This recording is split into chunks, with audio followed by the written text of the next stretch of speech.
Today is yet another special day, another special show. We're going to be doing a debate breakdown, just me and you. Yep. No friends today. Just Doug Burgum and Tim Scott and Obama's curtains. Oh my God. Oh my God. So look, let me tell you guys up front, what you're going to see on the Secular Talk channel for free is our general debate breakdown and one of our reactions to one of the clips. Yeah. But there's going to be like 4 or 5 other clips that you need to sign up on Substack in order to see if you want to see the video version of it today. If not, you could wait until tomorrow in order to see or listen to the audio podcast version of it. But I highly recommend you go to Substack because there's a lot of stuff to talk about here, and I certainly wouldn't want to miss any of it. Yes, indeed. There were many. There were no good moments, but there were a lot of moments. There were a lot of moments. All right, so let's go ahead and dive into it now because there's so much to talk about. But I think this is the most unanimous I've ever seen everybody's opinion on it. Like, you have a similar take to me. I don't know what Sagar thinks, but I think he probably has a similar take to us. Yes. And it seemed like the general vibe from social media was also the same, that to me, this was the worst debate I've ever seen in my life. I can't think of a worse one. I really can't. On every level. Like, the candidates were bad. You could tell they're super desperate. None of them were on their game. There was no one that had a standout performance. The moderators, horrendous. Except the Univision one, I'd say. Yeah, see, I agree with you because we actually had a little bit of a debate about this on Breaking Points because Sagar and Emily were kind of like, why is she framing everything from this liberal perspective? It's a Republican primary. But I actually sort of liked that her framing was adversarial in that way. Of course. And I also pointed out, when it's a Democratic primary, they always frame things from a right-wing direction, and no one says anything about it. So. Absolutely. Yeah, so I didn't mind that it was, I thought she was the best of the three. I thought, the content of the questions, horrendous. They didn't ask them hardly any questions about things they actually might disagree on. It was just like, go do your talking points about immigration now. Everybody go. Go tell me how much you hate crime and love police officers. Everybody go, which made it extremely boring. They completely lost control of the debate. So you'd have these long sections of everybody cross-talking, and you can't make sense of what's going on. Completely unproductive. So the whole thing, just a total mess, peppered with a bunch of sort of hilarious Reagan nostalgia just as the icing on top. So there absolutely was Reagan nostalgia. Yeah. They were blowing his dusty ass. I'm going to stop right there anyway. So the Univision host asked, the first 3 or 4 questions from her were all about immigration. And even I was like, I get 2, but once you get to 3 or 4, it's like, It always makes me very uncomfortable when they're like, we brought in the Latina to ask the immigration questions. Latina. Here you go ahead, ask the thing. It's like, what, are you going to bring a mariachi band with her next time? This is ridiculous. But then after those first 3 questions, then she started really hitting them, I thought, really good. So she was like the one bright spot in the debate. A random side point here, though. The lighting of the debate was horrendous. Yeah. Mike Pence looked like he was dead. He looked like a carcass. The backdrop behind them being all digital too. I think you tweeted that it made it look like an AI debate. It did, yeah. When they zoomed out, the stage was lovely and beautiful and whatever, but the tight shots with the candidates, bad. Vivek Ramaswamy's hair was 7 feet tall. That was incredibly bizarre.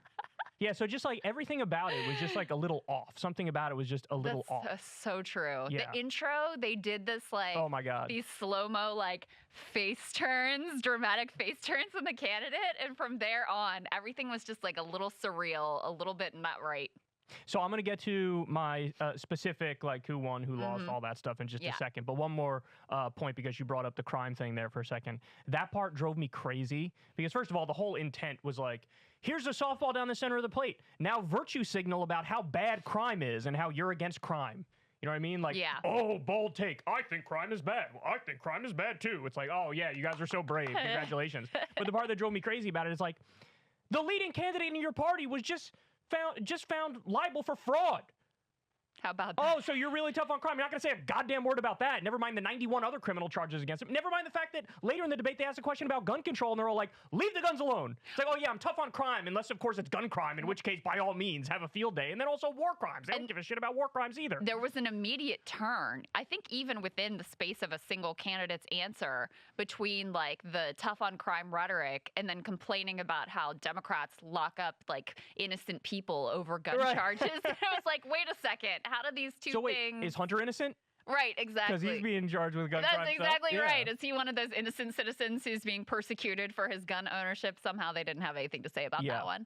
All right, so I'm going to give you my general breakdown of the specific candidates, and I'm very curious what you think, because we actually didn't talk about this before we came on air in terms of, like, if you put a gun... And I didn't watch it twice this time. I could not bear to watch it twice. Normally, that's my debate tradition. It's like I watch it once to get the general vibe, then I watch it again so I get specific clips. I was like, you know what? Whatever clips are out there, I'm just going to take those, because I can't watch this again. There was no point in watching it again, because, I mean, we'll get, like...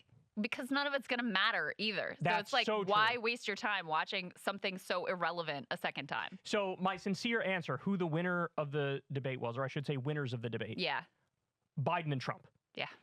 Without a doubt. And even Biden, like, his social media team was trolling the debate and, like, posting like when I think DeSantis finally went after Trump directly and said, like, he should be here, he should be taking your questions, it's disrespectful he's not here, and he added $7.8 trillion to the debt, and the Biden team cut an ad that just has DeSantis saying that, and then at the end it's like, I'm Joe Biden, I approve this message. So, like, I definitely think Biden won in this debate because it just shows how insane all of these people are, and Trump won just from not being there. Yep. I mean, homie's already up 40 or 50 points. At this rate, he's going to win the primary by 80 points. Yeah. With how terrible everybody on stage looked.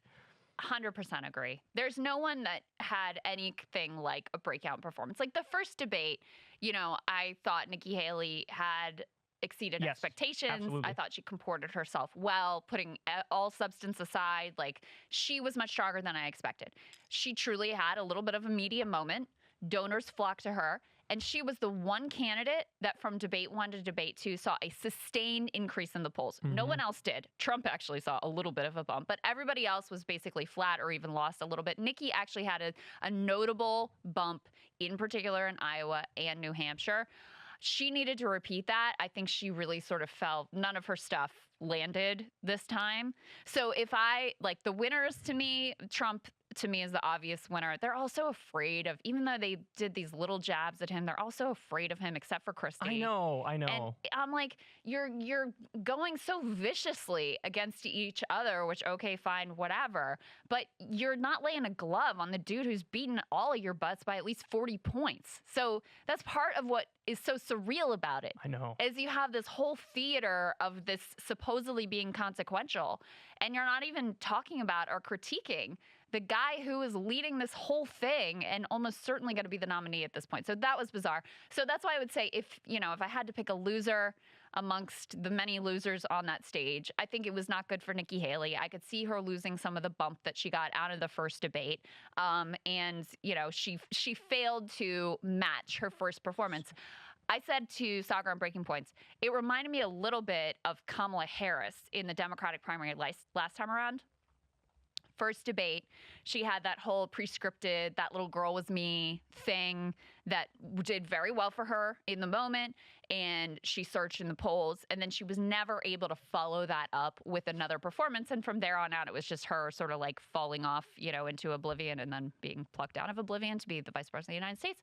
But it was a little bit of a similar vibe for me with Nikki Haley. You can get away with those pre-planned attacks once, but she wasn't able to make it land or work in the same way the second time around. So my 3 biggest losers. Yeah.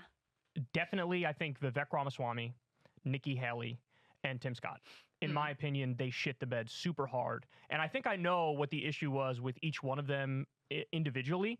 So with Vivek, he overcorrected from what he was told previously, that the focus group say you're arrogant, you're a know-it-all, you're obnoxious, and all that stuff. He even almost came out and said, like, I know you guys think I'm arrogant and a know-it-all, but I'm going to prove you wrong. Yeah. He did say something about know-it-all. He did, absolutely. I remember because I watched it back in a clip on Twitter, and I was like, oh my God, he actually like directly addressed it. Yeah. But it was definitely an overcorrection.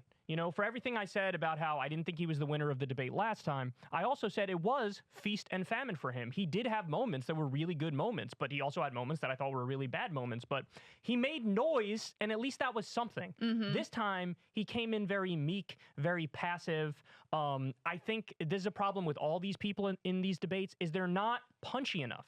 Nobody wants to hear your fucking soliloquy. If you have something to say, you better spit it out in 20 or 30 seconds or you're done for.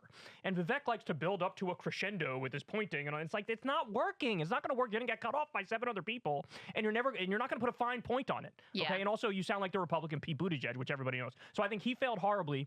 Let me just react to that before you get to the other ones. I think I read it exactly the same way. Clearly got some focus group or consultant feedback or whatever, or saw that he didn't move in the polls. In fact, I think he actually fell off a little bit in the polls between the first debate and the second debate and was like, all right, I got to change course. But it's so naked. Yes. What he was doing, that it, rather than feeling like, oh, he's like the grown up in the room and he's bringing people together, it's like, you Weasley little, like with your finger in the air, saying, oh, they didn't like my personality. Let me just totally rework my whole personality to try to please you this time around. And so it feels it just feels very politician-y. It feels very put on. And he got called on it on the stage too. They were like, oh, where was your Mr. Conciliatory last time around when you were like, oh, we're all bought and paid for shills. So I don't think it worked well for him. It didn't, and it's like how he dropped woke like a sack of potatoes as soon as he realized that wasn't polling well. Yeah, this is the exact same thing. The spirit of that is the same. It's like, fine, I'll be somebody else. You want to be? I'll be somebody else. No problem. Like I will literally rework my entire personality based on a focus group. That's incredible. Now Nikki Haley, I think, was told by her staffers, look, you surged. You have a real chance. You have to assert yourself. You have to be aggressive. You have to be dominant. You have to be the one that shines. And I don't think she picked her spots well. Yeah. I think, and it's not just her that's guilty of this, to be fair, but for the love of God, shut the fuck up. Everybody's cutting everybody off. Everybody's yelling over everybody. Yeah. It just, all of it seems so childish.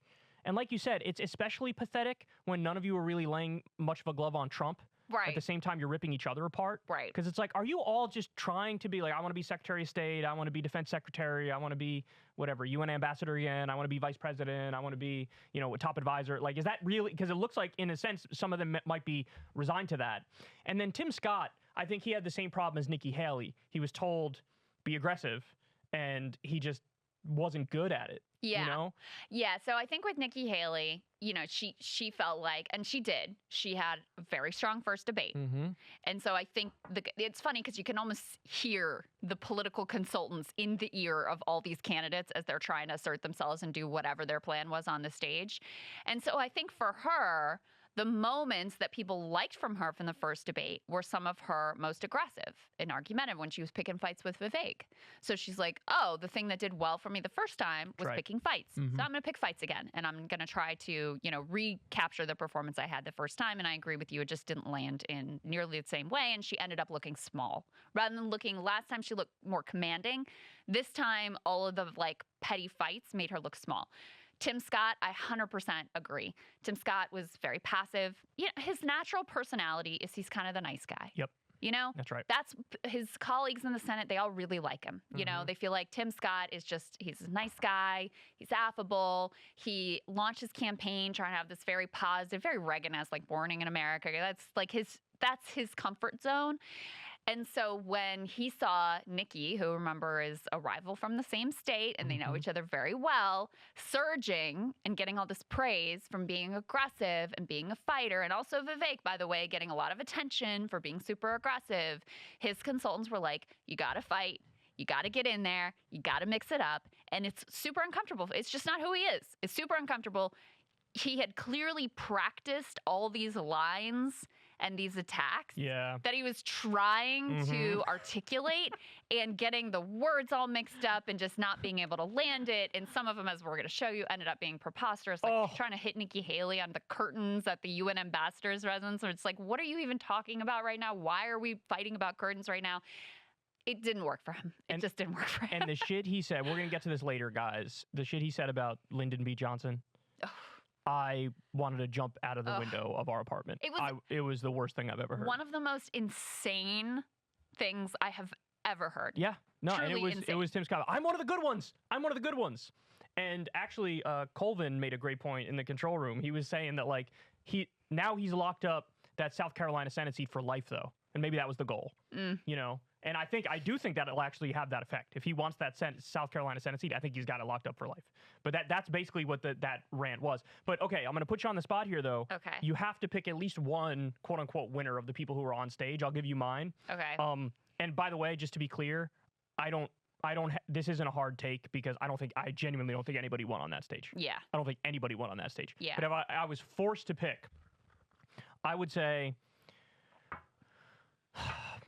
maybe Christie, because he annoyed me slightly less and he didn't talk over other people as much and he didn't get talked over as much. So maybe him, even though he had some gross moments like the sleeping with the teacher for 30 years or whatever, and the corny Donald Duck, don't worry, we'll get to that later. Hang in there for that. So cringy. So maybe him, maybe Pence, even though he looked like he was a ghost and a carcass because he looked horrible. But for the same reason I say for Christie, because he didn't cut off other people as much and he didn't get cut off as much. And maybe DeSantis, although I do have to admit that in the first debate, I think the faces were made a bigger deal of on social media than they were in reality. In this debate, I think the social media reaction is going to line up with what most Americans think, which is, what the hell is going on with your face, bro? He looks like he's uncomfortable with existing. Everything is like, I exist. Like existential angst is just dripping from every pore of his body. So, but again, the reason why I say maybe him if I had to pick a winner is because similar reason. I feel like of everybody on stage, it was Christie, Pence, and DeSantis who didn't yell over other people. They were maybe a little more direct, although Pence less so, but Christie and DeSantis were a little more direct in answering the question. That was my big takeaway from the night, is like, for the love of God, for any of you out there who are ever going to do a debate, here's my advice to you. If all you do is directly answer the question that's asked of you and then shut the fuck up, you're going to win the debate. I guarantee you. Because you come across as normal when you do that. Everybody's like, anyway, back to my talking points on the trans. Right. It's like, nobody asked you about that. There was a preposterous moment when Vivek got asked something else about Parental Bill of Rights. Parental Bill of Rights. And he's like, the first word out of his mouth is transgender identity. The first words were, let me be clear. Yeah, transgender identity is mental health, whatever. Insane, like, bigoted nonsense that he spouted. And we're like, that had nothing to do. Let me be clear. That's not the question you got asked. I know. What is going on here? Know. Anyway, there was a lot of that going on. Okay, if I had to pick a winner from the many losers that were on that stage, I think I would probably say DeSantis. Even though I agree with you, the faces are so. To me, it was worse, this debate, than the first debate, because there was literally not a moment. He's doing this weird, like, chewing thing with the bottom of his jaw all the time. And then if he made a point that he felt like was a good point, he'd do this sort of, like, awkward, like, I can't. It's so hard to watch. It like triggers all of my, like, empathy instincts too, because I'm like, God, it must be so uncomfortable being in your skin. Like, what is going on in there right now? But all of that being said, he wasn't mixed up in a lot of the ugliest squabbles on the stage. He still is holding on to his second place position. Nobody knocked him off of that perch.